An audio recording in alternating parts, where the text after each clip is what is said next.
a sadwn, a mae'r dren yn hwyr, hwyr, hwyr fel barbar. Ac yn siŵr... Croeso. Diolch. Sut fydde ti'n disgrifio dy hun? Mam a chantores o Rywlas. Pam dewis gosod y Gadair yn fama? Da ni yn siop chips Mabinogion ym Bethesda, lle dwi'n byw ar hyn o bryd, sef Llydaw, does o ddim siopa chips yna. Felly pan dwi'n dod adra, dwi'n dod i fama, achos fama mae'r chips gorau a dwi'n cael newyddion yr ardal a genod yn ffeind yma. Beth yw dy ordor arferol o'r siop yma? Chips a pislwch.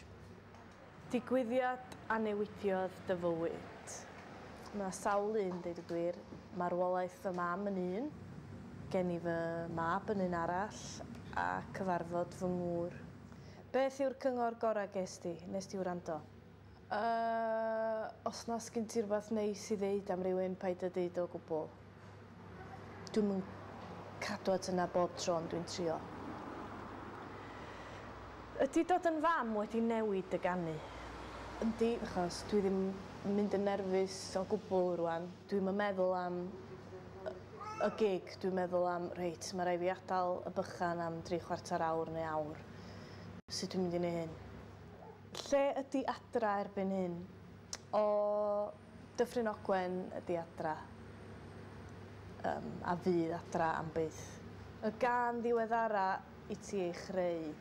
Awen di enw'r gan ddiweddara. Mae gan di dŵad o jyst rhyw syniad picio gitar. Gig gorau gweitha.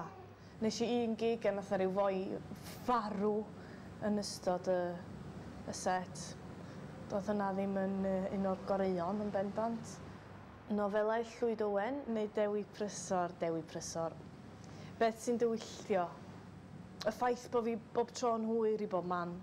Sut fyd y mae'r babi am dyfu fyny yno? Rhyw fyd cyber rhyfadd, dwi'n ddim. Sut brofiad oedd y Gadair i ti? Gwell na'r disgwyl.